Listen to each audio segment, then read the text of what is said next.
it would be inappropriate for us to continue this meeting without an acknowledgement of the violence that has hit our community. I'm not asking for a motion. I'm asking for your attention to this problem that's endemic, that's become endemic to this community. Some of us are hurting because we were personally affected by the violence. This might explain the attendance tonight.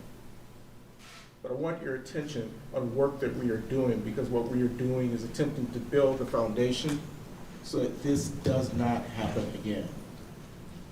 This violence has to end, or children are killing each other. I appreciate your attention.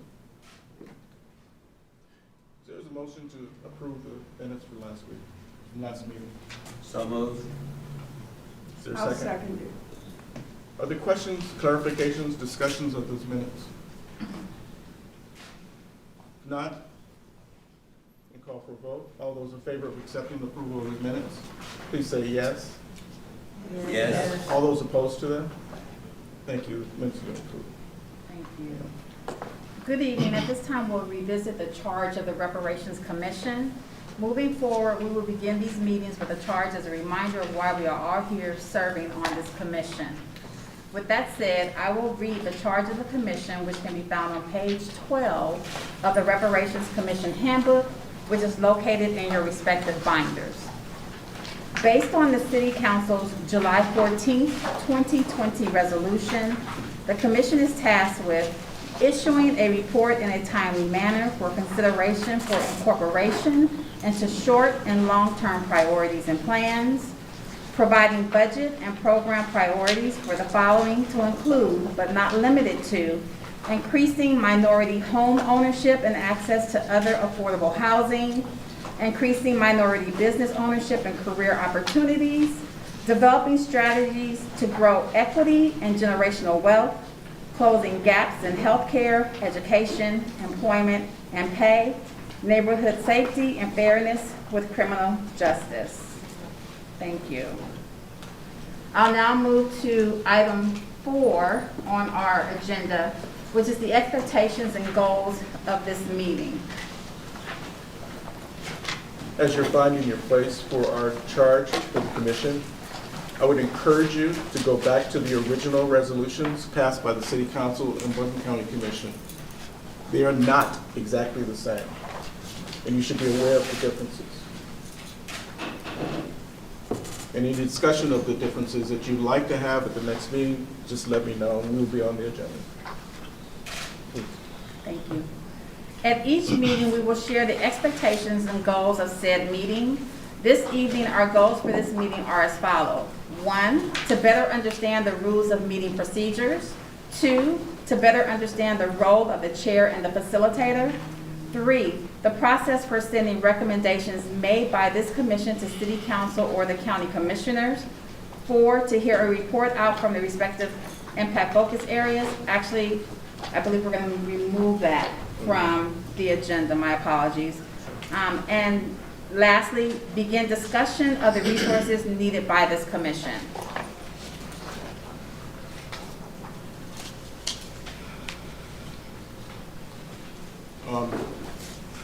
Our city and county attorney are going to take us through the meeting procedures that they're proposing.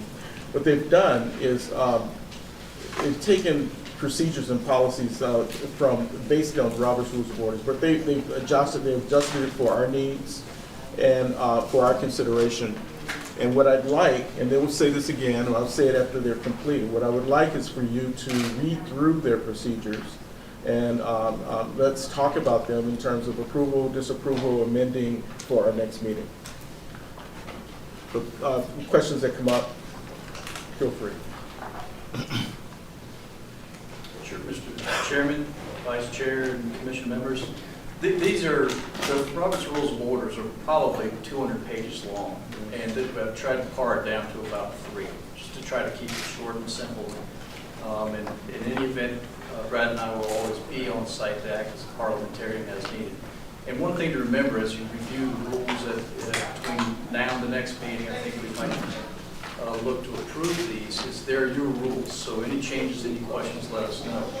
Rather than go through everything in these proposed rules, I'll just hit some of the highlights. The board shall proceed by motion. All motions require a second before a motion can be discussed. Only one motion is in order at a time, and a motion is out of order while any other motion is pending. The chairman presides over the debate, and a member who has not spoken, that is, the person who makes a motion, would be allowed to speak first, or welcome to speak first, and a member who has not spoken on an issue shall be recognized before someone who has already spoken. Lastly, no resolution or recommendation of this commission may be passed at a meeting in which it's first introduced. And there's a number of reasons for that. To clarify, there's a lot of discussion over the last couple of weeks amongst staff. I know exactly what was Mr. Young's motion, how should it be communicated to city, county boards, and other issues like that. There's the role of facilitator in these proposed procedures. Scheduling, preparing agenda, assisting to manage the meeting conversation, and to track and manage agenda time. Regular meetings, the board set a regular meeting schedule. This set of procedures is designed to allow the chair or vice chair to ask for a special meeting. Because there's so many people involved in this commission, it might be hard to call a special meeting or get one together. But the facilitator would make best efforts to try to at least get a quorum together and schedule a special meeting before the next regular meeting. And that's all the highlights I have at this time, but we also have duty to vote. And if someone has what they feel is a conflict of interest, there's different ways to consider whether or not there's a conflict of interest. There's statutory procedures, and there's just the general rule I like to let my commissioners know, for county commissioners, is if it doesn't feel right, don't do it. If you come here and you're ready for a meeting, then you have a duty to vote unless you want to ask your fellow commission members to be excused. And I think that should be liberally allowed amongst the other members if they so choose. If, on the other hand, there is a direct, substantial, or readily identifiable financial interest or impact on any matter, then there's more of an obligation to be recused. And if a person would not want to recuse themselves, then the board, any board member could make a motion and have a vote of the board to excuse that member. My easiest example for that is I deal with county's early childhood committee. And that childhood committee there's a lot of daycares around, but a lot of people who have interest in those daycares, and they have friends or family that have ownership interest or just a job. So it's important to make sure that you let the facilitator know if you're in any way connected with any entity or activity to which this commission might propose actions for reparations. Thank you for that, Michael. I just have a few other things that I think are worth pointing out. And before I say these, let me tell you, this is the first time you've had a chance to see these rules. These have been put together as a step one for you to give consideration to. These, as Michael said, are your rules, which means they are here not to restrict you, but to allow for the efficiency of a process to free you up, to not be burdened down by so many people. This is a very large board. But we want to ensure that everyone has a chance to have their voices heard. And we find that these types of basic rules give the ability for the commission to move through your agendas efficiently, to get to the work that you're trying to do. And I just want to point out a couple of things. You are extraordinarily fortunate in my mind that you not only have a chair and a vice chair, but you have a facilitator. And we've incorporated the role of the facilitator and the role of the chair into these particular rules for a very important purpose. And you can see, and I won't read them all again, I think Michael's gone over those, but the chairman is here to recognize you when you'd like to speak, to entertain the motions, to call the meeting to order, to adjourn at the close of the meeting. But then there is a role for the facilitator. And the facilitator is specifically on page 2, in charge of scheduling these meetings, coordinating the meetings, preparing the agenda along with the chair and the vice chair, but also assisting in the management of the meeting conversations. Let me just say it again. The facilitator is going to be assisting in the management of your discussions and conversations. The point of that, we feel, is extraordinarily important. And that is so that your chair and your vice chair are free to take part in those discussions and not to be burdened by having to manage the conversation as well as try to participate. So you will see the facilitator take a role in helping you manage that discussion, ensuring that everyone, including our chair and our vice chair, have the ability to participate. As Michael mentioned, you're going to make motions to vote. Everybody has to second one of those. But do remember that you do have a duty to vote. You are on this commission for a reason. You were deemed as having certain experience and skill and expertise that the county commission and the city council felt were imperative to this commission, which means you have a duty to vote. We will not be abstaining as we go through this process, but you may have a conflict of interest. Don't try to figure that out by yourself. If you believe there's a chance you might have a conflict of interest, let the chair know, the vice chair know, your facilitator, or Michael and myself. We'll coordinate between ourselves and help determine if this is a true conflict and we need to have you recused from that particular vote. It would just be one vote on anything that you have a conflict of interest on. That does not mean that you are off the commission or won't be able to vote on other matters, but it's really important to address those conflicts when and if they arise. And I think the last thing that I'll say about this is that you're going to have a chance, not just tonight, we won't be voting on these tonight, I believe, per your chair. Take these home and read them. Come back with any questions or concerns. Keep in mind that the goal is to create an efficiency for your process. If you think there's something missing, please let us know. If you think there's something that would help, please let us know. This is a starting point for your discussion, and we're here to edit it to make your product the best it can be.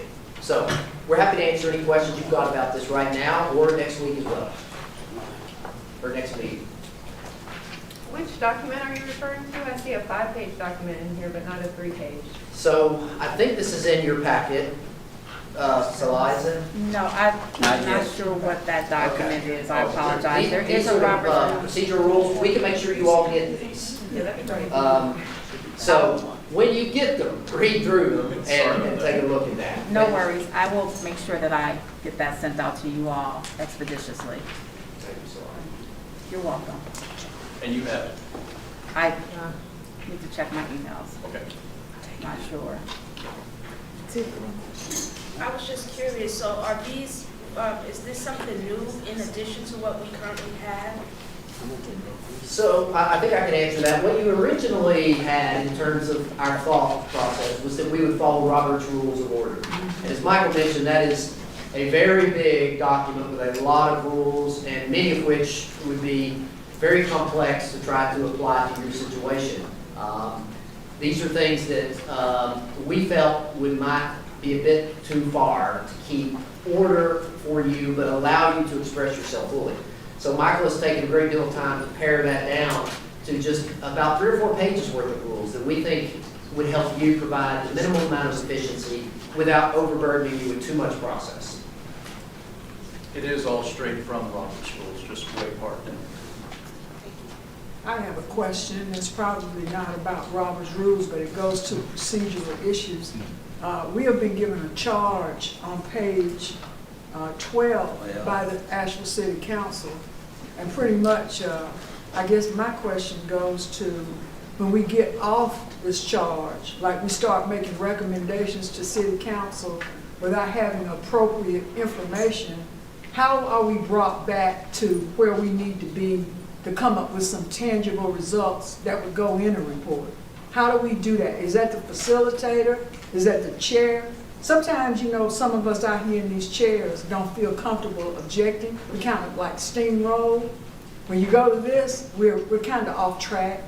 So I just want to know what that procedure would look like. Because when you come up with a huge motion to send the city council to direct or recommend without doing the work, it looks kind of crazy. So how do we come back to what we were originally charged with and deliver what we need to deliver?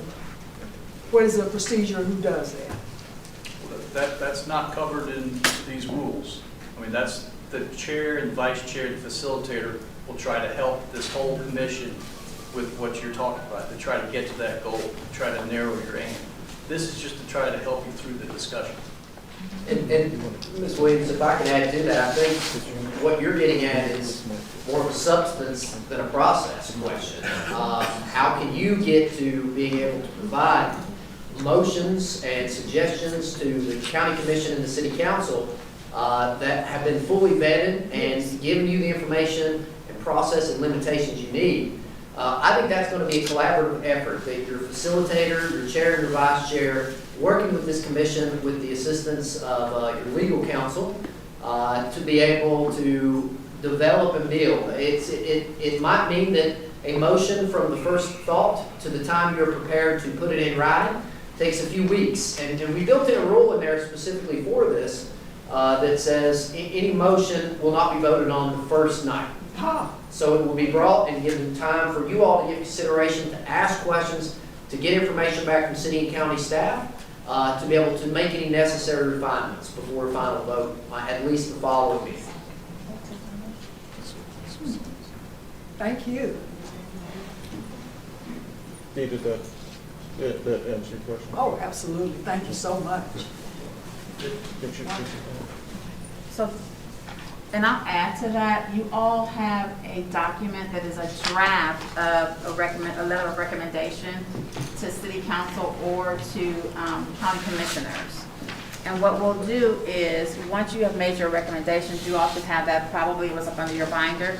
Once those recommendations are made, this is the letter or a sample of a letter. We might update it, but wanted to provide this just so you could see it. We will provide the recommendations on this, and this will be submitted to city council or to the county commissioners. Any question with regards to that document? Can you tell us where it is in the binder, please? It's not in the binder, it's on the table. It was laying on the table. Yeah, yeah. That's it.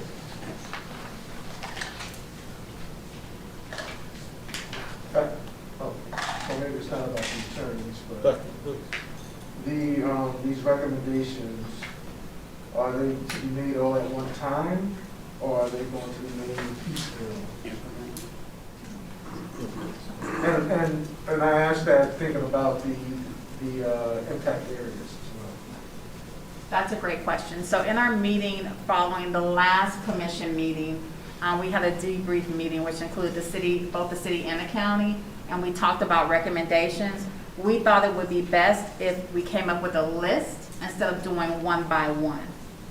So any recommendations that would be made would be a list some versus one by one. Sorry, I got a question now. So when I think about lists, some things are more immediate, and I just think about our first meeting and the motion that actually was passed through our commission, which was more immediate versus the ones that we'll be coming up with as we break down into our focus area groups and things like that. So how does that work as in reference to immediate, short-term, medium, and long-term? Like, how does that work if we compile a list and things might be more immediate than others? Right, great question. So we talked about immediate in that meeting, right? That we understand that there are some recommendations that the commission decided that they wanted to bring forth before the next elections, right? Yes. We still have time. I believe the date that we came up with was like sometime in October, being able to make those recommendations. I think that it's still possible for us to be able to make those immediate recommendations prior to the elections in November, right? So we have the summer to get into the impact focus area groups and to have those discussions and to come up with those immediate recommendations. So that has been added. Remember, we had the short, the medium, and the long term. Now we've added that immediate because we understand that, again, the elections are coming up and there's a concern about getting those recommendations in. So I would just want to speak specifically to the motion that our commission passed, that for city and county consideration as far as the budgetary line item for the reparations. And so that's what I'm saying, immediate. Yeah, so that's actually item number 6 on our agenda. So we will be getting to that. Thank you, Dewan. I appreciate that. But in terms of the procedures that the attorneys have pulled together, this abbreviated look at Robert's Rules of Order and their application to us. It really would be helpful if you all studied them and to see if it's actually a reflection of how you think we ought to work together. I guess my question to you all is, did you all have the focus groups, the smaller meetings in mind for the same procedure, or is this something that would apply primarily to the commission? I did, yes. I would agree. I think you will find that they are a very good tool for efficiency's sake in the larger group as well as in the smaller groups. Mm-hmm. Yeah. There's more questions, further questions? Keith? When did you all come up with these draft procedures? A week ago, A week ago? Before or after we did our vote? it was after the last meeting, yes. Okay. And Keith, I will add that those procedures, when we spoke about doing the meeting procedures, the chair and the vice chair were a part of that meeting. It was a part of a debrief meeting, so the county was involved, the chair, the vice chair, as well as the city and myself. And so this is to speak, because I was a part of that meeting. This is coming to us now for consideration, because I feel like, as I respect everyone at this table, I feel like we're all at this table for a purpose. But I think about us as people, and we have traditionally, Robert rules developed from a supremacy culture, you know what I mean, and mindset, and I really want us to be intentional about having the opportunity to tailor these as we feel like would benefit this table, this group. That's just the option of, these are some things that would improve efficiency, everybody's voice will be heard, but let's make it fit this group. That's why we're not voting to approve it tonight. We want everyone to have a chance to really look through it and say, oh, this works, that's not gonna work. Because I don't want also this process to muffle our voices and prevent us from having fruitful conversations and debates around the topics. Like, this is a big thing. So I don't want it to minimize what we're here to do as well. And so please note that this is coming as, this is what typical Robert Rules looks like. How do we want to function? And so that's really what we're proposing that's being considered, is how do we want to function as a commission? I have a few more follow-up questions. So, these draft procedures were developed a week after we made a unanimous vote on a recommendation. Was it local government who came to the commission for these procedures, or was it the chair and the vice chair who asked for these procedures? It was part of that debrief process. I think we had a discussion with the facilitator and the vice chair, the chairman. So you guys brought it up first? Pardon? The attorneys brought it up first? I was contacted, yes. I think we received a request as part of the debrief to put together some proposed rules. Sir, let us just go back to the fact that the city council and county commissioners created this commission, and as such, it has the authority to alter, adjust, direct, and control the work of this organization. So let's just be clear about why we're here. And we either take it or leave it, and that's just the way it is. I think I'm clear why I'm here. I helped write the thing. I'm just trying to make sure, you know, the only thing I'm just trying to make sure is how this occurred, because obviously these procedures weren't in place until the commission asked for some money, and then all of a sudden these procedures are in place and we can't vote on this and we have to do that. And I get that our chair and our vice chair were there. I'm just trying to figure out how all this culminated within the last week or so. Okay, let me add an important point on this, is that we will have frank discussions in this commission, and this is just process and procedure. Can you imagine how frank we're going to be when we actually get to the substance of reparations? But this allows us an avenue to get it, and I'm not particularly wedded to these procedures or Robert's Rules of Order, and so in the process, and if you all who were in that conversation, correct me if I'm wrong, I personally objected to the use of Robert's Rules of Order. And I did it because I've been a parliamentarian using Robert's Rules of Order, and I know that you can obscure and kill events simply by talking them to death, or objecting and referring up to obscure passages within those 200 pages of Robert's Rules of Order. And so I thought that our conversation should be much more organic. I thought that coming from the communities that we are calling legacy communities, we are appointed by the city, appointed by the county, we needed to take advantage of the multiple perspectives that are coming to the table. Robert's Rules of Order is very difficult to do that within a limited time frame. And so I objected to it and asked for reconsideration of how we talk together.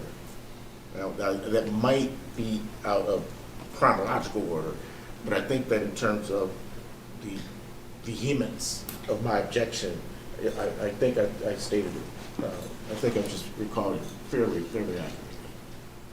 In fact, I said I, as chair, probably would ignore Robert's Rules of Order. So, I don't know if that helps clarify. Are there more questions? Yes, please. I don't have a question. Yes, I I have see. a comment. Oh, Ms. Barnett, please. Yeah, I thought that the Robert's Rules of Order was so simplified. It was not complicated. I don't think we should make it complicated Yeah. because we have a long process to go. And I appreciate the fact of what they did say about the order of Robert's Rules. I don't, as far as going deep into that, they did not really go deep into what it would say. They made it as simple as they could. And I think that, I just think that we need to keep going. Because we could sit here on this all night long, fussing about Robert's Rules of Order. And it's just 3 little simple things that they talked about. And, unless, we've got a long way to go. And we'll get a chance to read it while in the Thank meantime. But just a quick question, the debrief sessions, are those public record, or are those just like? That's a good question. So I think I heard the question, but correct me if I'm wrong. You said, are the debrief sessions public record? Yes. Any records, documents, or things that were created out of that absolutely are public record. I think the debrief session that we're talking about was just a meeting, so I don't know that there would be much more than an agenda, but anything created is public record. More questions, comments? Please, commissioners, be prepared to discuss this, accepted, rejected, amended at our next meeting. And Vice Chair, let's talk about this motion from last week. You had comments? What did Yes, you- so it is, oh, you talking about the budget? Number 6. Okay, so, a motion passed at the last meeting was the motion to have the city and county place a line item in their budget for reparations and perpetuity, and that is definitely back on the floor, for conversation. And I bring it up earlier, and I'm bringing it back up because one thing is, that was an immediate first action of us as a commission. That was the first step. And so for it to be revisited, and that's why I really question process and how this works. If we already approved the motion, how do we wait and put that motion out? Because that timeline wasn't based on when these seats in commission and city council was gonna be up. It was actually based on when the budget was developed. And so we're talking about 2 different timelines. And so it's back on it as a topic for tonight's discussion, and I just want clarity, I guess, around the process, the immediate process for that, or what that looks like. Or since we done broke it down into immediate, because that wasn't based on votes, so October would kind of be late in the game for that one, because that was actually based on the budget cycling for the city and county. Right. So my understanding is when we were in the debrief meeting, we talked about the fact that although the motion was passed, was there enough conversation with regards to the motion that was put on the floor? Yes. And can future city councils be bound So what by? so, That is my question too. right, but hold on, Dee. So Well, what I'm gonna say, hold on, just a minute. What I will say is that we just spoke, Brad just spoke and talked about being called on to speak. So if there's some, if you wanna speak, Dee, Yes, the chair will. Mr. Chairman, yeah. Yes. If you don't mind, I do apologize for No interjecting worries. without being recognized. So, did you Mr. finish Yeah. it? No, she can go ahead, Okay. and then I'll No, come back please, to it. Please. All right, thank you. Mr. Messier's attorneys, can a future city council be bound by the directives of current city council? Because this is what in perpetuity means what it says. Or is that an oxymoron? I think that's an excellent question, and we touched on this briefly at your prior meeting. In North Carolina, as is the case in many states, but what you're dealing with both in terms of the law for the county commission and the city council is the same.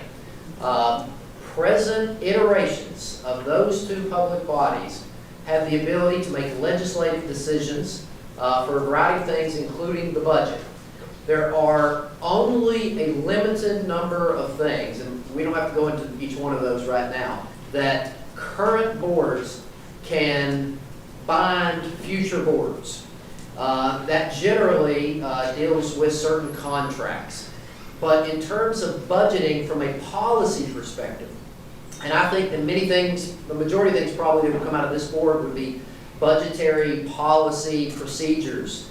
Those things are part of the legislative authority that current iterations of the board are not legally permitted to bind future iterations of the board. And what I mean by that is I think that this particular version of the city council and the county commission could vote to include a budgetary item for a reparations initiative, but they would have, I think, a very difficult time legally saying that next year or 5 years from now, that future city council is also bound by this decision.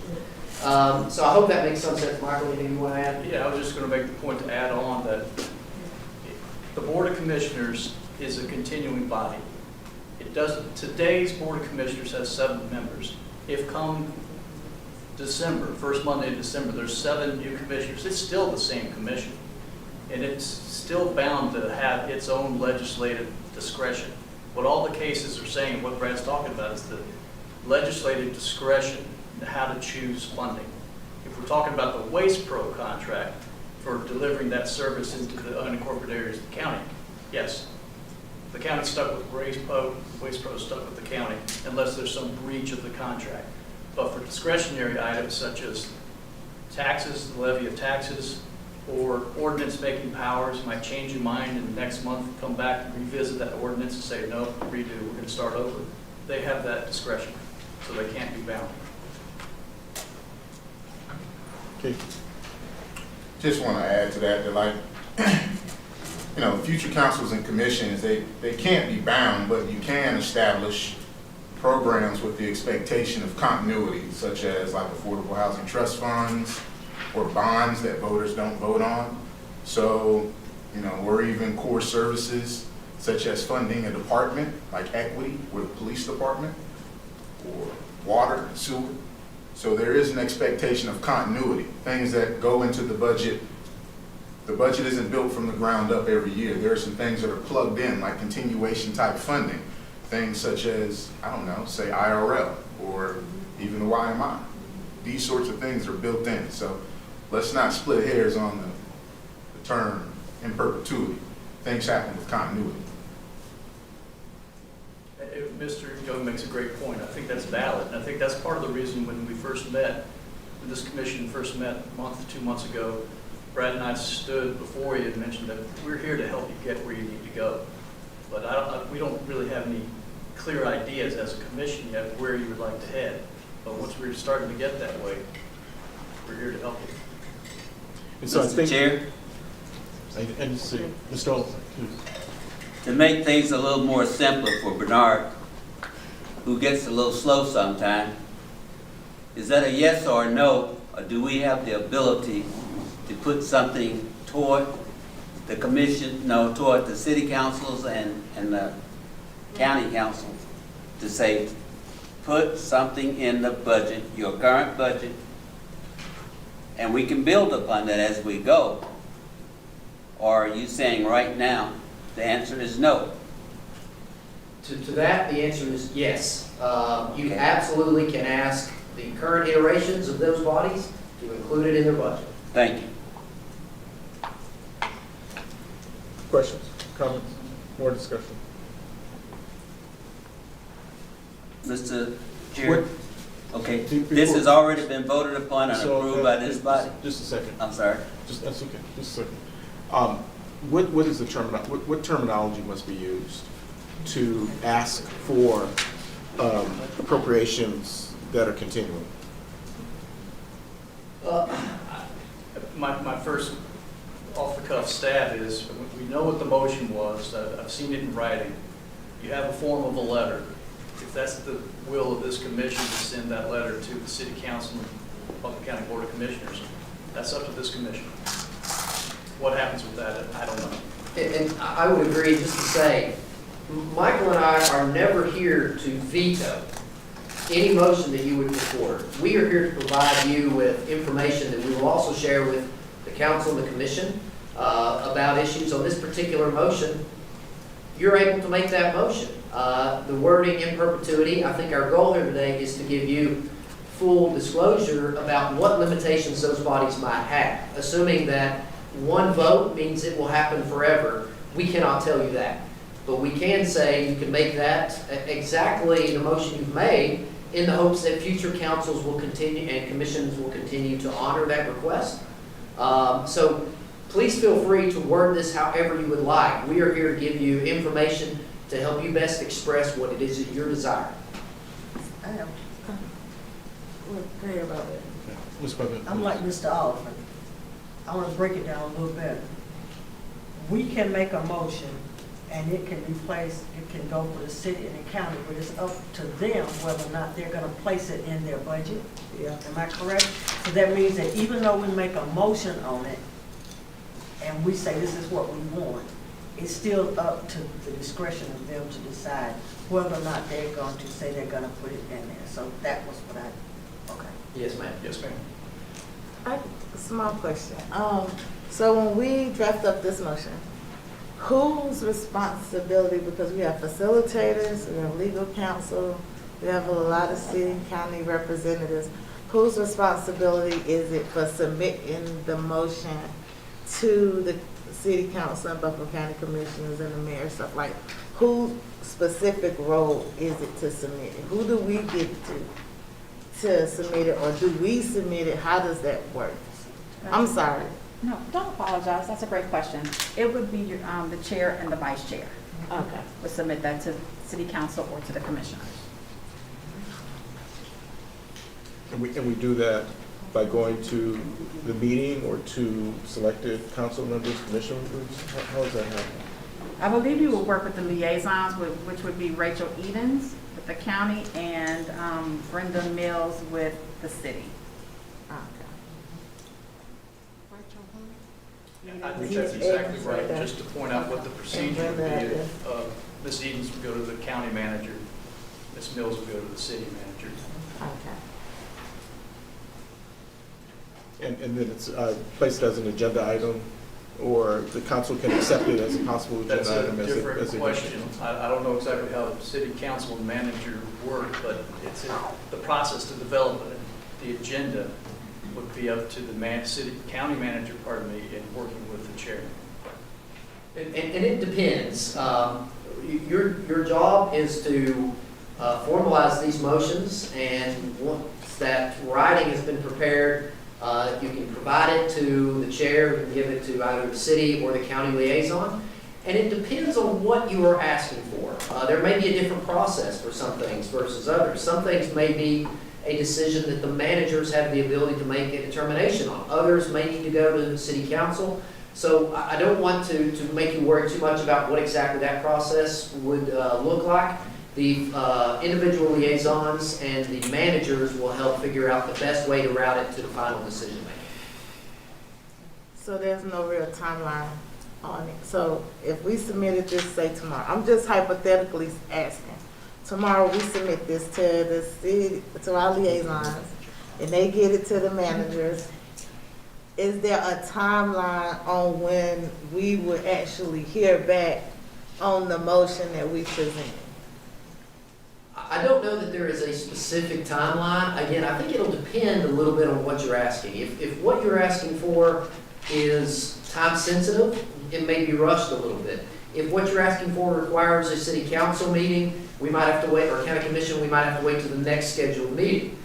In some cases, we have the city has council committees, and sometimes they want to send it through a committee to also get public input and give some consideration to those things. So that may add an additional step. I really think it depends. But the goal will be to expedite it through the process, to go ahead and put it in that process so that it gets the consideration that it's supposed to get.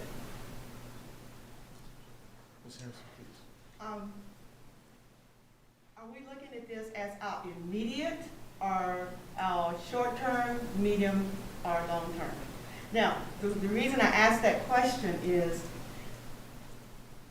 this year may not be a good year to ask for an immediate budget. We may want something else as an immediate. It can come up different every year. But if we want something more immediate and we put this as our first immediate, that could get kicked back. So if we kind of step back and look at, what are we doing and where are we going? Is this going to be our immediate, or do we have something else that could be an immediate?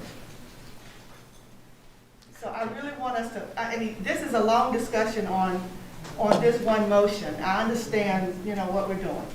But we have to look long-term of what we're doing and how we're going to get there. And if we can take this as our first immediate project, and something else comes up, and it then becomes an immediate, and then it gets shifted and moved, what are we going to do? Can we not explore more of what we need to be doing? Thank you, Ms. Harrison. And again, in that debriefing meeting, one of the things that we asked about was there enough discussion about the motion that was placed on the floor and the vote that was made? So that's why it was brought back up on this agenda item. Add anything? Yeah, it's not necessarily about the motion, but about our process now as we speak, as we're sitting here. It's easy to listen. It really is. It's easy to listen. It's very difficult to participate verbally in public bodies. And I want you all to understand, the folk who have not contributed, but who are listening intently, that no judgment is made, but that the door is open, and I encourage you to participate in a conversation of this type. It's important. Even if you think, look, I taught for 40 years, number one question I got from students who were quiet was that they thought the question was stupid. I've never heard a stupid question. Never. And so if there's something to say, and you're not sure if there's clarity that needs to be made, if there is a point that you think is minimal and really is not important, maybe you should let us hear it. Please participate. And to add to what Dr. Mullen just said about participating, we also discussed doing roll call votes. So instead of saying, when you pass the vote and say, aye, if you agree or nay, we want it to go to a roll call vote where everyone says their vote out loud. We want to make sure that every voice is heard during this process. And if it's a very sensitive topic, a secret ballot is appropriate too. It's up to you.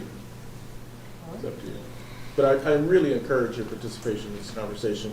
And one of the, if I may speak directly to the motion now, is that I think, if I'm not mistaken, again, please correct, I'm just recalling, one of the reasons why this particular motion came up was that as we were given substantive charges from the city council and from the county commission, what are reparations and our definitions and our discussions of those, the question came up, are we wasting our time if we don't have resources to achieve these ends? And so the idea was that we would ask for some type of budgetary commitment, appropriations annually that we knew we could count on to fund the ideas that came forth from this commission. Or were we to roll the dice every year hoping? I think that, if I'm not mistaken, is that the spirit of the conversation? Yes. So the idea of this being immediate, that's how it pushed its way up to the front.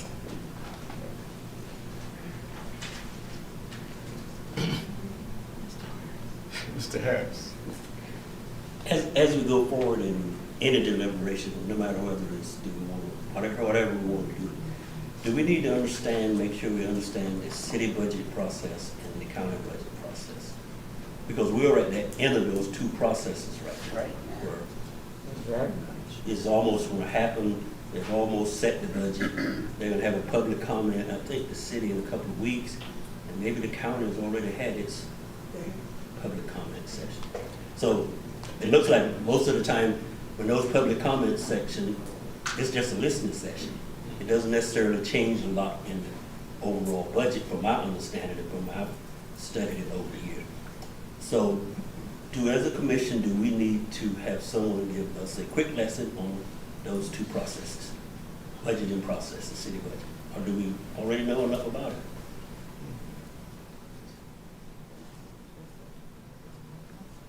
Attorney, do we have any? Yeah, I can offer from the county's end, the budget process. By law, the cities and counties have to have their budget passed before July 1st of every year.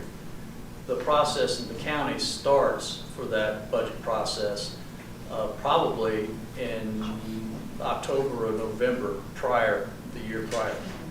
That process is developed. There's people ask for the moon, they ask for positions, they ask for funding, it gets cut, it gets discussed. Right now, we're at the point where it was last week that the manager gave the budget message to the commissioners in open session. Next Tuesday is public comment on the proposed budget, and the commission is scheduled to vote on June 21st on the budget for the next fiscal year. Very, very similar for the city. The budget has to be passed by state law. And unlike the state, we have to have a balanced budget every year by July 1st. This is a process that takes many, many months. There's really almost a year-long budget. As soon as you pass one, you start working on the next budget. It is something that the City Council has been receiving work sessions on and getting information piecemeal for several months now. The City Council is scheduled to have its official public hearing where it will take public comment on the budget on Tuesday night of next week. And then a vote on that budget is scheduled for the last week, I believe, 24th, I can't remember, of June in order to get a vote in before that July 1st deadline. Please. Just a general question. The June deadline dates for the budgets to be passed.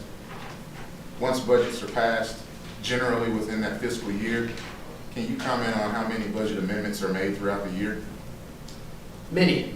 But budgets are something that have to balance and be passed as of July 1st. But the governing bodies retain the authority and the necessity to amend budgets at any point thereafter. So that is something that the governing body will pass budgetary amendments throughout the year. If expenditures change, we need new contracts, more money comes in or not as much money comes in, amendments can be made to that budget at any time. The only thing I'll add to that is that once the budget is passed, you've set your rate. We're stuck with that rate. Tax rate. With the tax rate, exactly. So if it's really, it's the law for the budget office to work with the finance office to make sure that if there's a change of plan, a tweak, a different contract, or a different need, that you move that money and the commission votes on it for that budget appropriation. So there's many budget elements for many reasons. Please. I just wanted to make a comment because we've been talking about this for some time. In order to do reparations, it seems like we would need a budget, right, to do it. And so I don't understand the question why we shouldn't submit this motion for the budget so we can do what we're supposed to do. And I think it's time sensitive, so I think we should make a motion. We should do the vote. Mr. Chair. Mr. Chair. Yes, ma'am. I'm sorry, Jason. Oh, wait, what else? Ms. Oliver? Mr. Chair, it was during our initial discussion on this particular motion, it was clearly stated that this was time sensitive to get it as a matter of record in this particular cycle, if it was possible. And as was just mentioned, it is clearly time right now to forward the motion to both the city and the county, because they're actively working on their budgets right now. And we need to get a brick in the water to have a foundation to start leaning on something.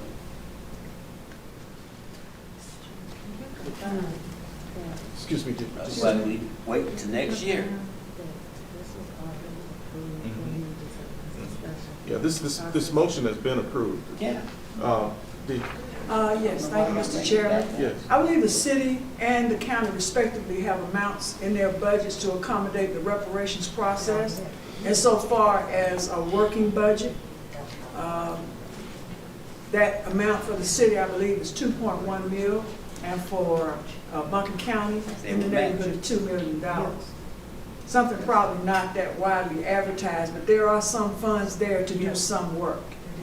So if you're worried about having resources to work with, we can get to work, and we need to get some information. That's usually the way I budget, and they budget, is by information that we accumulate through IT or somebody else as far as these sessions that the charge that we're given. So I just wanted to mention that. It hadn't been mentioned, so I believe that there are funds available right now for that.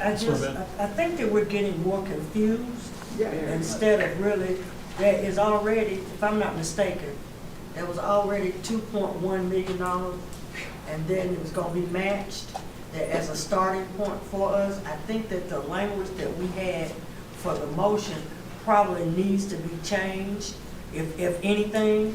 But, you know, I think that if you think that we don't have any money to work with, we do. And it's already there. We just want to make sure that we had money to sustain us. Am I right, Keith, after? No, that's not, if you're asking me the question, then that's not what my motion was about, and I can clarify. But we already, but we already have the money. I was just wanting to say that, you know, because Ms. Baines, you thought that we didn't have, we do have it to start that. I didn't say that.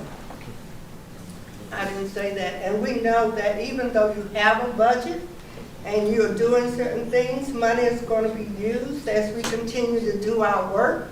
So we need to have something to ask the city or the county for a budget. So when that runs out, we can continue to do what we're supposed to do. You don't wait till your money is dissolved before you ask for something else. So to clarify what everybody's talking about, yes, there is $2.1 million from the city. There is supposedly going to be $2 million coming from the county. To my understanding, and if anybody from the county or city would like to clarify, from my understanding, that is for the administrative efforts of this body, not reparations to the people. Not reparations for what you're going to do in housing and criminal justice and all the other stuff that we want to do. That's for this body to figure it out. That's not for what the people going to get. So my motion was saying put aside some money for what the people going to get, not for what we're going to work to figure out how they're going to get it. It's two separate pots. If I'm wrong, then please, I would beg somebody to clarify me, and then I would feel better. So I will say that the money that has been put out by the city and that the county says that they're going to bring forward is seed money. It is seed money, yes. So seed money for this work. For this body's work? Yes. What about? And correct me because I believe that Deborah Campbell is here as well as if there's some things that need to be done. So not just for the body of this work, but if there's some things that need to be done. that money can be used for that as well. And beyond that, there's nothing else pledged, That I cannot confirm or other than like, sorry. No, So- no, you're good. So, but beyond that, there's nothing else pledged other than saying, hey, have a developer opt to give money to reparations if they so choose, or something like that. There's nothing else coming. But can I go back to, even if the motion, even if your motion, if we said, okay, we made this motion, it was accepted before, I still go back to the fact that it has to go before the city and the county, and it's up to them. We're just giving a recommendation. Yeah. And it's still up to them whether or not they're gonna decide whether or not, even though we're a governing body, I don't think that we have the power to say, because we made a motion and it's a recommendation to go to them, that they would say, okay, we're gonna do that. That's number one. Number two, if we wanna ask for that, we're gonna have to be more direct on what we're asking for and how much we're asking for, and we have to put it in a pocket of, if this is what we want. And I don't think we're there yet. I don't think that we're at a place where we can say we want the city and the county to put in so much money for housing, so much money for economic. We asking for something, but they're gonna look and say, well, they don't really know what they want it for, so their recommendation to us is not gonna be valid right now. That's what I'm thinking, that's just my opinion. So I don't think we're ready. I think we have to go through more of a process, because they can turn it down. We can all sit in here and agree, and we can all vote on it. Everybody in this room could vote on it, and it goes to them, and they'll knock the recommendation down now. Am I correct? I would just say this. But just I just want him to Yes, answer. sir. I want his answer first. Just, I'm sorry, please. I think that's absolutely correct. This is an advisory body formed by those two commissions with the express purpose of providing them recommendations about how to do reparations for this community.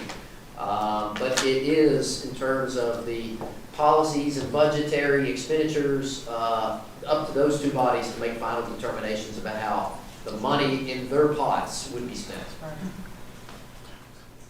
Okay. The only thing that I would say in respect to Ms. May's comment would be, if you're worried about them telling you, no, we're not gonna give you any money, or they feel that we're not intelligent enough to make the right recommendation on reparations for our people, if that's what they come back and tell you, then I think you already got your answer for the rest of this process. I think it's pretty interesting that we asked for money a week ago, and now we're sitting here like we didn't take a vote. We're sitting here like none of this stuff means anything. So like, you get your answers pretty quick on what you asked for pretty immediately. So if there seems to be issues with us doing our work, it's either gonna come out now or it's gonna come out later. I'm not saying it's gonna happen. I hope it doesn't happen. Like, I really hope that we're here in earnest and the city and the county is here in earnest with us. But I You get your answers pretty quick. Just keep your eyes open. I think we're pretty clear on whether or not the motion is what it contains. But I think the question that really stands for is, do we forward the question do we forward this motion to the bodies we originally intended? Do we send this to the Asheville City Council or to Buncombe County Commission? If we forward a recommendation and they turn it down, is that it? Like, couldn't we just rediscuss it and then? I can't hear you. Can you speak up a little It's the bit? mask. If we forward a recommendation and then they turn it down, would we not have an opportunity to, like, rediscuss it and maybe Yeah. resubmit Yeah. it, reword it, and do all that stuff, or once we submit a recommendation? So submitting a recommendation, because we submit this motion, which has already been approved by the commission, because it's been submitted, don't mean if they say no, that we can't revisit the topic or submit other recommendations. It's not limited to one and done. You know what I mean? Either it's a yes or no, like with anything that we're gonna submit, that's one thing that is, I think we need to be clear on, and I think Babette kind of touched on it a little bit, is that we make recommendations. At the end of the day, the funds are in city and county hands. We have been created to advise them on potential uses for their funds, they could say no to everything we submit to them. They could say no. Like, we don't control it. And so we need to make sure we understand it. But we can submit as many recommendations and stuff as we want to. We just really gotta figure out what that looks like. And I think the purpose of this conversation was to agree again. Well, no, actually, if there is no motion to withdraw this proposal, it's clear that we just go forward with it. Is there a motion to withdraw it? No. There is not, so we go forward with it. Next item on the agenda. I'm sorry? Oh, God, I forgot. I'm sorry. In our Roman numeral 6, motion passed at the last meeting. That's actually a mistake. There were 2 motions passed at the last meeting. The second was regarding youth, the role of youth. And we were, if I'm not mistaken, asking for youth to be appointed to the commission.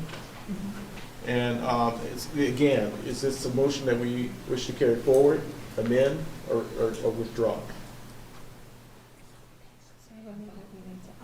It's not on the agenda. It So can't- we would need Say again, to, Dave.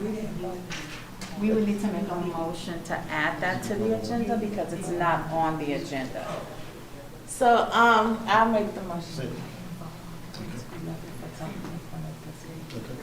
So I'll make the motion, because at the last meeting, we brought up, you've been a part of this commission, because as we look around the table, we do see a gap, and a generational gap. And we're expected to make such big decisions that you should be a part of this conversation and be a part of this decision making. And so I want to make a motion to bring that, it is not on the agenda, to add youth, the conversation around youth being a part of this commission, to the agenda. And so I make a motion to add youth, the topic of youth in this commission, to the agenda. Second. Is it a motion It's been seconded. and second? And remember, our procedures, assuming that they are accepted, will say that you all should consider this and for a vote for it at our next meeting to send it on.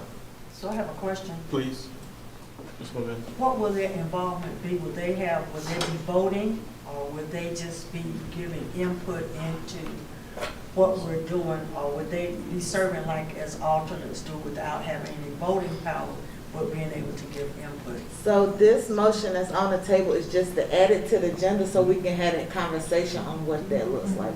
Okay. And so this is just to add it to the agenda so we can talk about it. This motion that's on the table. So they'll be on the agenda for next time? It'll be on the agenda for this right now. The motion, Please. the motion was made to add that conversation onto this agenda.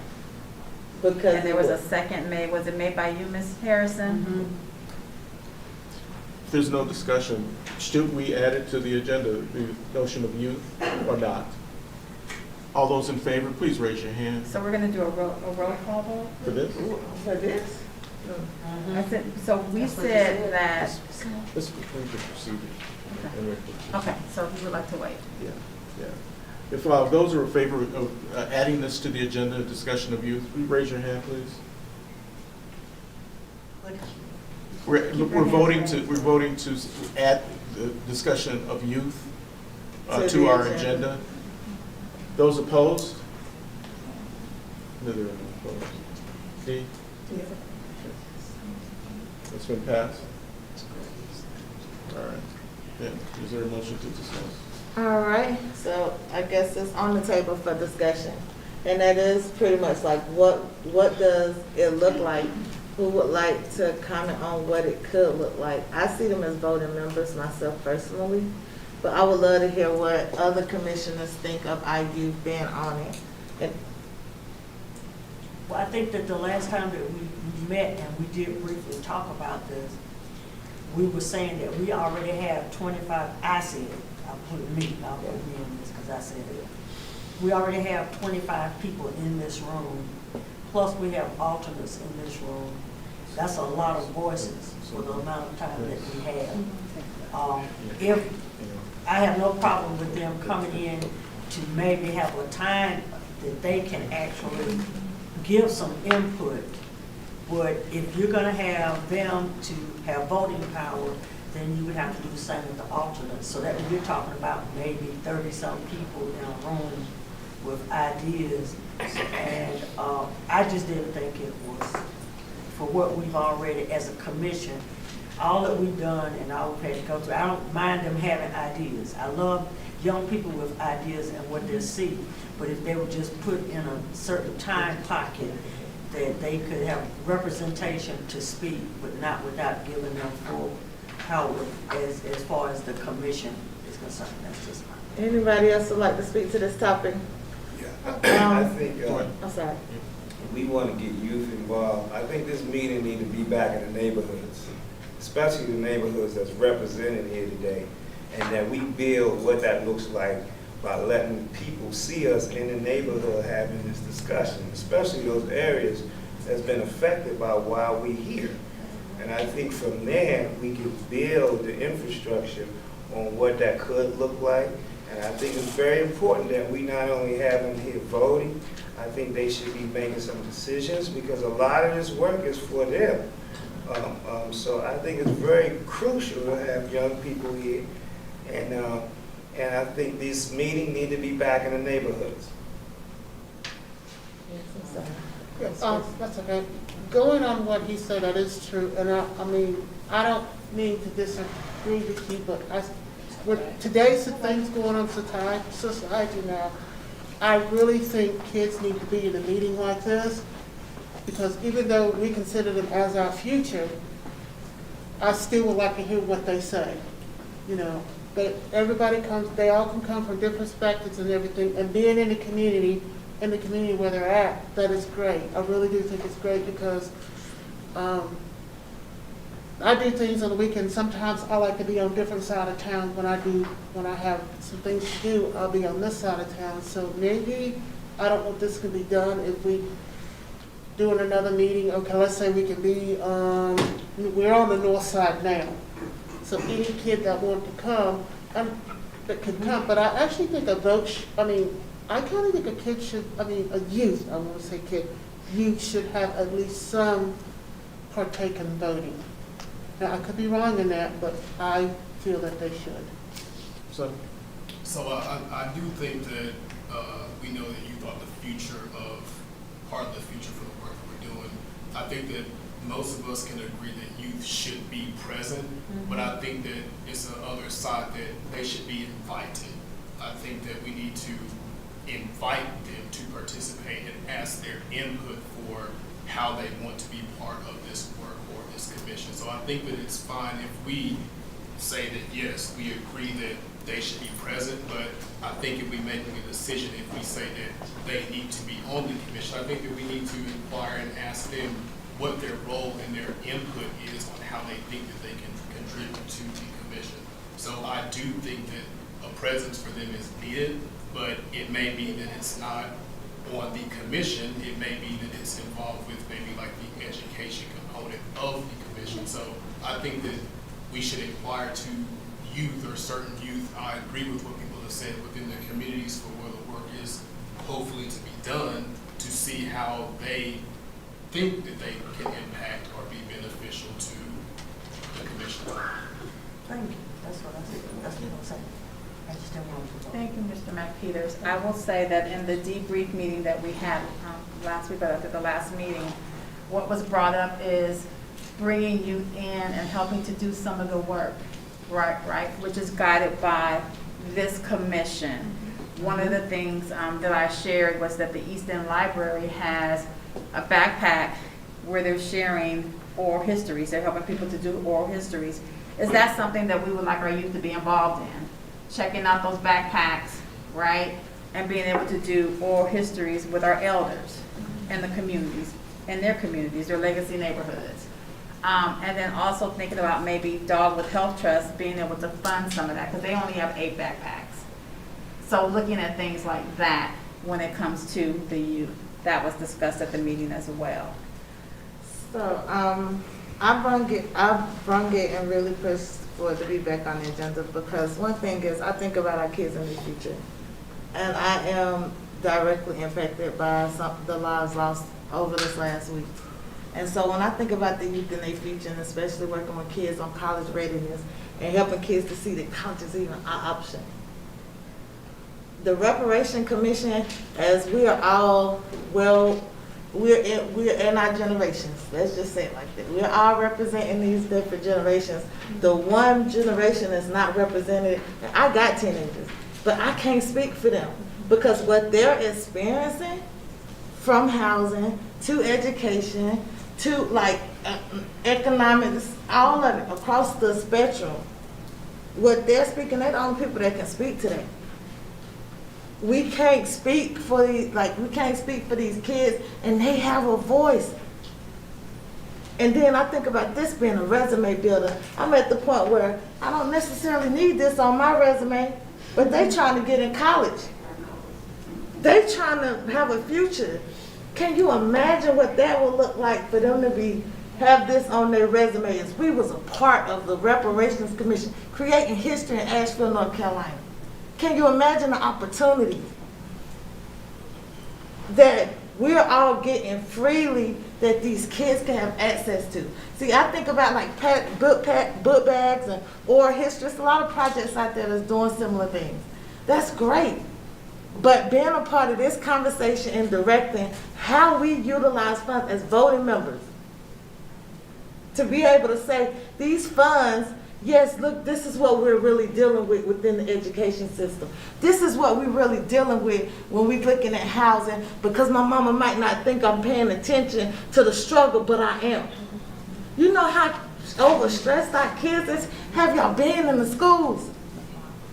Our kids are overstressed. And they babies, they ain't even living yet. We got kids dying before their life is lived, but they shouldn't have the right to vote on what that looks like for their future and their kids. Like, that's why I bring it back to the commission, because maybe they don't sit on this commission. Maybe it's the youth commission that's created. And they have voting rights, and they're looking at all the same focus areas as us because they are brilliant. And do you not know, it's the kid who passed away, and it breaks my heart. He was like, you believed in me. When I ain't believe in myself, he went to college, he was about to graduate in a couple of months. And his life gone on a break from college. Like, the reality is they need somebody to believe in them, not to say, oh, these are options, but say, you can do this. You can be a part of creating history. We all sitting here, and it's like, we get stipends, we getting whatever we feel like we getting from this experience. Why can't these kids be having the same experience? Our kids are crying out for us right now. Whether you in the community or not, they need help. They need an opportunity to say, I was a part of history. What better opportunity than this? I've really been pushing this because I'm in the community, I'm dealing with the kids. With my hats off. I got teenagers a teenage boy who talk proper and people think he white, so kids try to bully him. Good thing I taught him right, so he don't be with that, but I'm just saying. Proper got a color now. You know what I mean? Like, you got to understand the dynamics that our kids are dealing with and why this type of activity matters. This is history. So I think a process would include a motion to be considered and voted on next meeting. Is there a motion on the floor? I make the motion to be considered. Can we be more clear on what can we be more clear on what that motion I need to is? articulate it. Yes, please. Need to articulate it. Okay. The motion is to consider the youth being a part of the recommendation. We're considering making the recommendation to city and county for youth to be considered as a part of the Reparations Commission as a consideration for us before our next meeting. We're making a motion because our next meeting, it will go to vote. So the motion for vote to be considered. But it's, Is there a second? Can I ask a clarification? Clarification, Please. Yeah. you go first. Oh, thank you, Mr. Alden. Do we need to be any more specific, like how many members, are they voting, are they Yes. representing one for each area, that sort of thing? How does that, how much detail do we need? Wait. Just for your consideration, just want to make sure everyone understands that if you're inviting 6 youths to speak or share their ideas, fine, I don't think it needs council or commission or commissioner action. If you're asking to be made part of this commission, voting members of this commission or just sitting members, then it would take some board action. yeah, I'm talking about voting numbers. So you're speaking about voting members. That's the clarification. Yeah, okay, that's the clarification. That's my clarification. That's your clarification, okay. So are we, I guess my question is, are we trying to add them to the commission, to be a part of the commission? Because when we put the commission together, there were interviews that were taking place for everyone to be on the commission, including the Resumes. alternates. And are we looking to pay them stipends? Yeah, I feel like if they gonna be a part of the process, and I'll forfeit my stipend for youth to be on here and paid. How many? Like the same rights as all of us. Now, the number is a conversation, honestly. Can I have a question? This question, yeah, but we have 2 questions on them. If we open up this door, just be mindful that once we open up this door, then it may come up again next month to open up another door. I'm just saying, I deal with youth, I'm from Shiloh, I deal with youth all the time. I know, I've been around them, I love them, I know what they think about, I know they have no hope. So don't get me wrong when I talk about what I think, but I look at this realistically. People in this room actually had to be interviewed. They had to give resumes. They had to show what their expertise is. I don't mind youth coming in and giving what they think that they can even sit in on the focus groups, but actually making them a part of this voting body, I think it would do something. I don't think they're ready. Youth are youth, that's just my opinion. So that, I don't want it to be anything else other than what I'm saying that I feel. Because I have young people too. I have kids, they're grown, and I have grandkids, and I know what all of that's like. I know all the stereotypes that you're talking about. You may not believe it, but I've seen it with my own kids. But what I'm saying is young people are not ready for this kind of setting to sit down and vote. No, not to vote. Because some of this stuff that we're talking about, I'm trying to understand myself. So I don't think the Robert's Rules of Order, I'm just saying, this is just my opinion. The other things about the dynamics of the different scopes of work, criminal justice, economic development, even healthcare, they probably would be able to sit and give us some good insight for recommendations. And I have no problem with that. But then it comes down to, like he said, how many youth, where they're gonna come from, how you're gonna put that together. And we've already started the process, and that means it's gonna put us back again.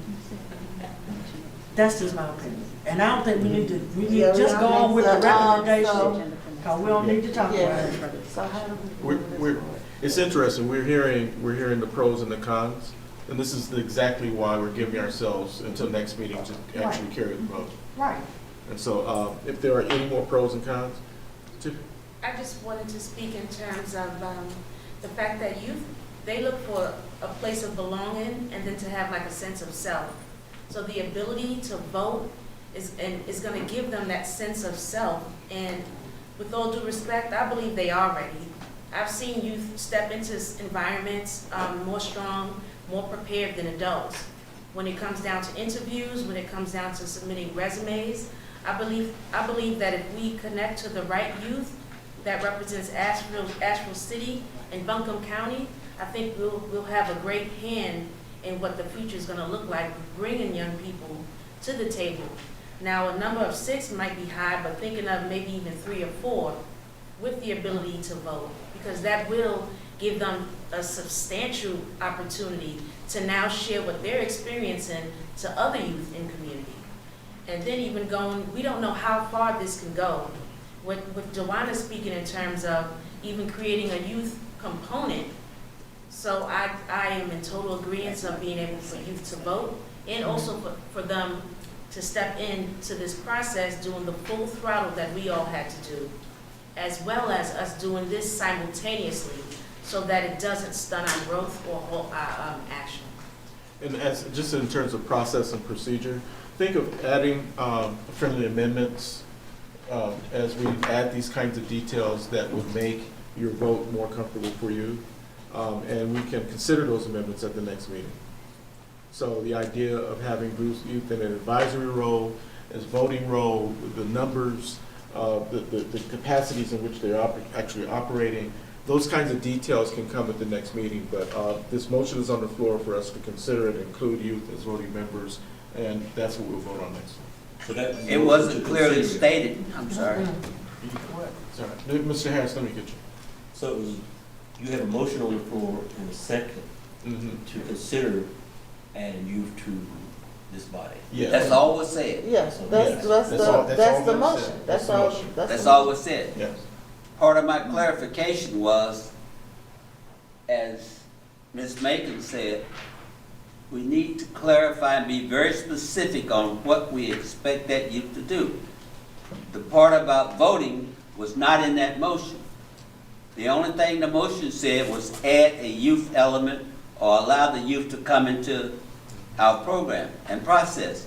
Nothing was said in that motion about voting.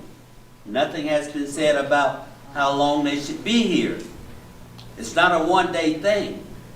As Ms. Mason said, this process might be 2 years. Are those youth going to be here for that time? Or are they just going to be here for the summer? That clarification needs to be put in that motion. So the motion for youth to participate as voting members, You just added the part. the voting members. As voting members. Okay. As voting members for consideration at next, for vote at next Reparations Commission meeting. We will discuss the details of that as Dr. Mullins has just explained at the next meeting. So if there's amendments, if there's any changes to numbers, all of the details that you're asking for will be discussed as for us to consider now for discussion and vote, potential vote at next meeting. We go work out the details. As a commission, everybody has they say and what those details look like, and then we will discuss it at the next meeting. It'll be a topic of discussion. Okay. Is that what she seconded? That's not what she said. No, because you added a whole lot more. You different added parts. stuff. The voting members. That's Just not make what she it seconded. simplified. Will you Yes. second that we will consider for vote? Discussion. For discussion, but you added stuff. That's what I just said. What it's been. Just a second. She added both. Just a second, please. I don't have a gavel, so thank you. Radio what? But the clarity of the motion can be added next time. I think the topic though is, do we have youth operating officially as youth? And we can add the clarity in terms of details with the next meeting, because this discussion will continue. This discussion will continue. You could add it to the agenda. So do they have to vote on this? Nope. You're just gonna add that to the next. So what we're gonna do is add that to the next agenda as an item for discussion on our June 27th meeting. June 27th, okay.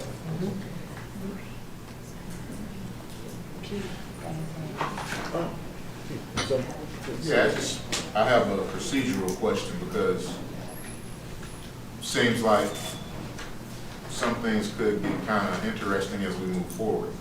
Procedurally, when you put things on the agenda for the next meeting, and this body gets to wait until the next meeting to vote on it,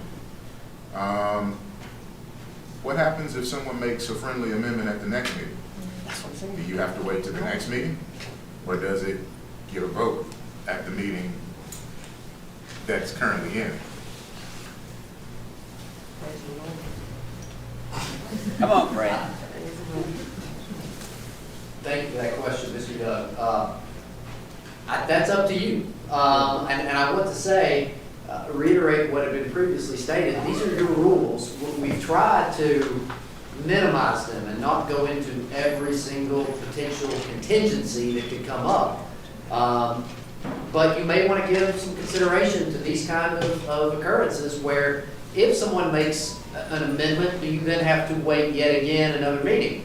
That's up to you. I think as they're written right now, I would interpret it to mean that the general substance, once a motion has been made, is on the next agenda, but that you can make amendments and tweaks as long as it doesn't completely change the substance of that original motion at the following meeting and still vote on it. So I think what you would like to avoid is the possibility that something continuously gets pushed out just because a very minor tweak got made each meeting. I think you will find that reduces your efficiency as opposed to this particular motion. Someone may say next week that the motion to add youth as voting members, they would like to make an amendment to say, I would only like to add 4 youth. I might suggest you could still vote on that at this meeting. But give thought to these kind of things when you read your proposed rules and decide if that's how you would like it to function. The reason I asked that was because the motion that you made, it seems as though in the next meeting, there's going to be plenty of discussion about the details and amendments will possibly be added. I didn't want your motion to get kicked down for like next year or something. Our next item on the agenda is item number 7, discussion topics. I'd like to table that for our next meeting. I'd like to table it for our next meeting. So are there objections to that? We didn't hear you. We didn't hear you. Roman numeral 7 is titled Discussion Topics. There are 3 questions that are posed for our consideration as a body. My preference is to table that entire one until our next meeting. Oh, yeah. I was just,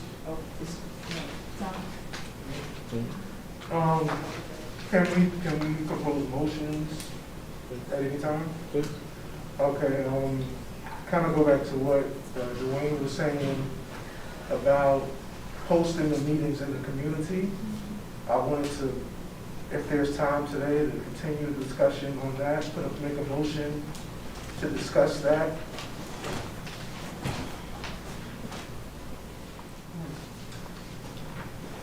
Are you asking to put that to discuss at the next meeting? Or this meeting? At this meeting, if possible, if time allows. I would say. 7:40. Yeah, that we probably need to move that to the next meeting. Yeah. I'm afraid that we're going to run over our time. We are looking at public comment. That was the reason for my table motion. But I'm happy to add it to the agenda For the next meeting. Unless there are objections. Fine.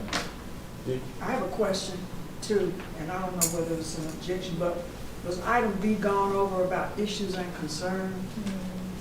I mean, 60. Is that going to be tabled too? No, Because this of was, the time I element? think that, if I'm not mistaken, sorry, Rick, this was issues and concerns regarding that motion. Yes. Regarding the motion. Regarding that Yeah. motion, yes, ma'am. Oh, okay. Thank you, Dee.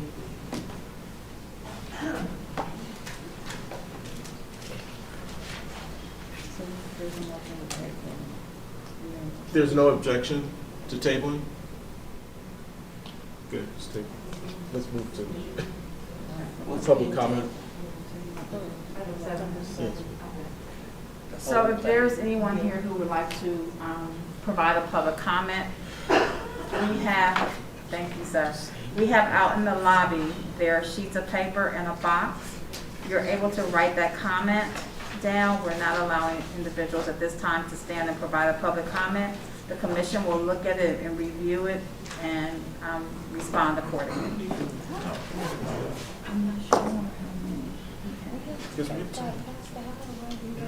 You guys need to rethink that. Yeah. You gotta rethink that. It's already made my comment, and I expressed it. Exactly. Exactly. We gotta be able to have a voice. Mr. Chair, We rethinking it, right? So, what you do quick. just so that we could all stay on the same sheet of music, based on what was just stated about writing it down and somebody up here review it and explore it, that doesn't seem to express the importance or the energy that would be expressed verbally by public comments. So my concern is that if we're going to allow the public to come in and write the note down, let them express what they're trying to say, because everybody don't communicate in writing exactly what they're saying, nor do they present it in the same intensity that they would say it in. So my recommendation is that we allow them to speak their comments so we can hear what they're saying. I wasn't being rude, I was listening. I understand. And completely agreeing. In fact, I'd like to add to it that if folks. Can everybody hear? Oh, yes, sorry, I'm talking. I'd like to add, Mr. Oliphant's comment, that if folk are coming here for public comment, and if our time certainly allows it, I'd like the discretion of responding in time to those points. Because to talk into a vacuum without response, it strikes me as being rude. And in terms of our public engagement, I'd like to open the floor for public comment. Pastor. No, just speak. Okay, a couple of things here, 5 things here. That's more than a couple. I know, I got 30 seconds each one. All right. I've served with young people, 18, 19, and 20, 21 years old. And we've asked them to do horrendous things. And we ask them for dedication in the military. The bombs and bullets and booby traps that the infantry get, they don't carry them themselves. They're asking some E2s, 18, some E3 that's 19 and 20 to travel in dangerous territory to get those supplies. Most of the times they're honorable, they make honorable decisions, and they're making decisions on the fly. They make the same mistakes that we did at 18, 19, and 20 years old. If they're old enough to serve their country and to vote, then they're old enough to serve on this committee and have a voting place. That's 2. The Robert Rules of Order, Henry Martin Roberts made that in 1876. It's an albatross around your neck. It is not designed for efficiency or speed or effectiveness. If you carry that, time is not on your side or side. Do what you do quickly, be bold, be bodacious. But that Robert Rules of Order is not it's an albatross. It protracts everything. The man just said that the next iteration, I worry about if what you decide, whether it's demands, resolutions, or whatever, that it's not circumvented by the powers that be in power today. And not be impeded by those who are in power tomorrow. But that's not on our side. It could happen. This is about more than reparations. It's about restoration. It's about revitalization. It's all those things. What you do quickly. Protocol and all that other stuff. In fact, Henry Martin Roberts made it after a church fight, so he decided that he had some order so that they get some business done, I guess. But again, young people, if they're old enough to vote, they're old enough to have a place on this committee, and not just be invited, but to have a place. I would not say no to myself. I've let somebody else tell me no. I'm afraid to say, this is what we're going to submit. If it's not to your liking, then you tell us. But we're not going to not submit it because we're trying to analyze and scrutinize how they're going to respond to it. Let them respond. Let them say no. Don't say no to ourselves. Be bold, be bodacious. It's an urgency. Time is not on our side. Be effective, be efficient. And I probably used up all my 2 minutes. If somebody gives me 2 minutes, I'll say something else. Please. If you do the things the same old way, you get the same old results. Moving it to the community is a good idea. Greater involvement. And 2 minutes is not enough minutes, but at least allow the community to participate other than saying, fill out a card and somebody else is going to express it. Move this to the community so you can get community involvement. Not all youth are able to, but if they're 18, 19, and 20, again, if they're old enough to vote, then they're old enough to be on this committee. That's probably it. Thanks. I appreciate it. Thank you. Thank you. Well said. Others? Good evening. My name is Jensen Galfond. I live in West Asheville, and I am here to voice my support for reparations. I have become involved through the Racial Justice Coalition, and for the past over 1 year have been part of a reparations-related solidarity circle, meeting every single week with the goal of being an advocate and providing valuable additions to the process, such as research and calling on white citizens to join me in support of this important process. I look forward to contributing and helping our town engage in necessary racial healing and transferred resources to communities that have been oppressed. Thank you, Commission members, for engaging in this difficult work. Appreciate it. Thank you. Any others? Yes, sir. Please. Hey, guys. A couple of observations I'd like to make. One of them I think is incredibly important. I noticed that the chair and the vice chair went out of their way to engage with the committee that you are comfortable speaking out, that you are comfortable in your role in participating in this process. And I want to say loud and strong that if you do not have a voice to speak out on your own, and you need help of the chair people in this room, I don't think you should be on this committee, and I would encourage you to step aside, and I'm going to speak directly for me. Get out of my way so that I can have a seat on the board. I'm going to save my other opinions till another time. Thank you.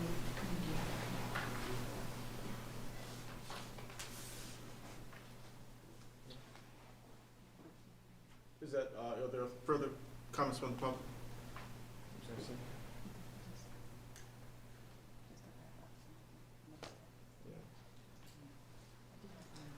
Please.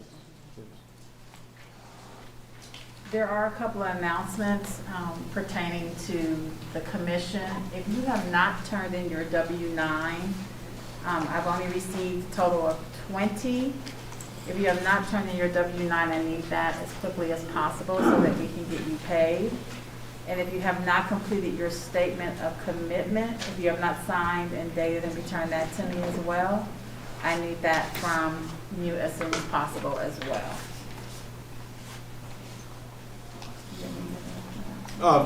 Back to our beginning. I think it is appropriate, again, to acknowledge the violence and the trauma our community is going through. We don't have this opportunity frequently to sit in a room and talk to each other. Some of us have been personally touched by what the violence has happened. Others, we know we're only one step away from knowing someone who was personally touched. This is Asheville, this is Buncombe County, everybody knows everyone. If there's something that the commission can do that we have not thought about, if there's something that individuals can do to help and support and add to the healing of this community, please don't hesitate to ask. Step up. Leave your comments with me anonymously or send them through email. I don't care how you communicate it. But the violence in our community is typical of what's happening across the country if you've noticed the massacres. It's up to us to control our community. And that being said, is there a motion to adjourn? Is there? Next step. Please, please. I move that we adjourn.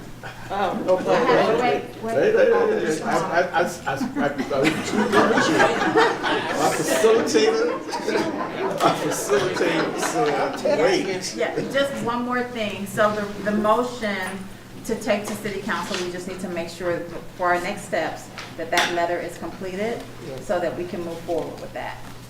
Okay? Yes. Thank you. And now? Professor? Ken? I'm sorry, a quick question about impact areas. Is there a time set, like, for impact areas to begin meeting, or are we waiting for that to flesh out the discussion? Yes, great question, Doc, thank you. So our next commission meeting is on the 27th. You will be contacted by that would be me, Doc, to start setting up a time to schedule when we will meet in July. All impact focus areas will start meeting in July, and your respective facilitators will reach out to you to get that started, to figure out a date and time that works best for your respective impact areas. Yes, ma'am. So, with the impact areas, it's okay to still start an email conversation with them, or wait? You can, yes. We're not stifling your voice. If you all want to start looking at information that you want to share out to your groups, you're more than welcome to do that. Any other questions with regards to that? Steve, would you like to restate your motion? Yes, I move that we adjourn promptly. Second. Those in favor? Aye. Aye. Those opposed? I'm scared of you. Stay in. Thank you. Do we take these books with us or do we keep them here?